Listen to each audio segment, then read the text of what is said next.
Well, there was some people that didn't listen. And when you observe what happened to them, it wasn't pretty. Yeah, and I think there's something to be said, and again, I go back to you and Bob Guillaume and Lou Gossett.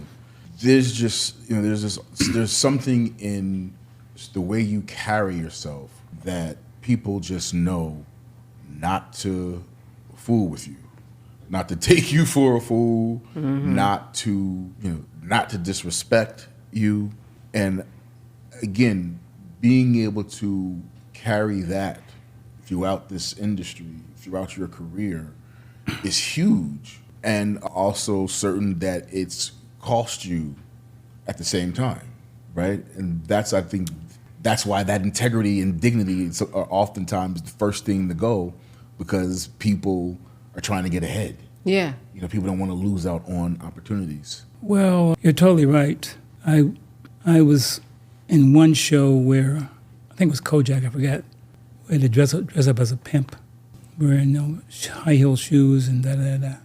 But that's the only time, because many times I was offered roles where they wanted me to wear a dress and high heel shoes, or other roles where they wanted me to dance and sing. And I don't put down people who've done it. Sure. But that's never what I thought I was set to do. And so the response to the industry was that I was a rebel, negative, hard to work with, all kinds of terms that meant he's not going to be obedient.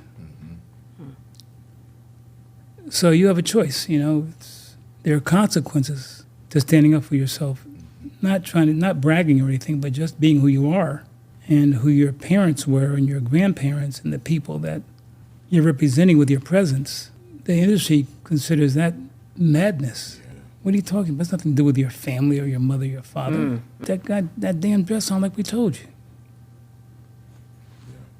And if you don't put the dress on, you don't dance and don't sing and smile enough, then there are consequences. Yeah, people who, as you said, don't take somebody, don't take Lloyd for a fool, don't take you for a fool either, but you haven't acted foolish, and that's a big part of it too. You've kept your integrity so that you don't get that type of treatment. Though I would imagine that back then, was it hard to turn down some of those roles? Oh, yes, no doubt about it. Yeah, what was those conversations you were having with yourself or other people, because we're talking about the same thing today in terms of black men putting on dresses, and you hear about them reaching out to, this actor, and I asked them, should I do it? And they said yes or no. Those conversations, are they similar? When we go back years, similar to the ones that black actors have now in terms of, do I put on the dress or not? Well, there are consequences to not putting the dress on. Yeah. For me, there was a point where I was basically homeless, living in a closet with a friend of mine in the cat's closet. And the cat was pissed at me because I was in the closet with the cat. And I ended up literally begging on the street. It's in New York City. And so I'm standing there in the street, as people are passing by me. You got some change, you got some, I'll never forget this. I was standing there and this older black lady passing me. I said, ma'am, got some change? She passed by me. And I asked the next person, then I feel a tap on my back.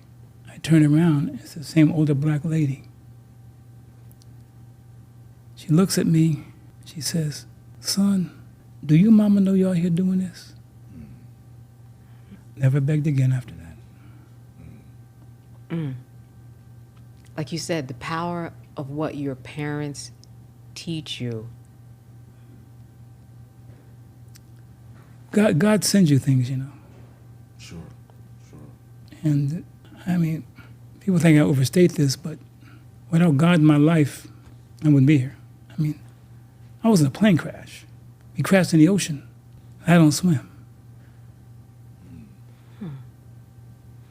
True story.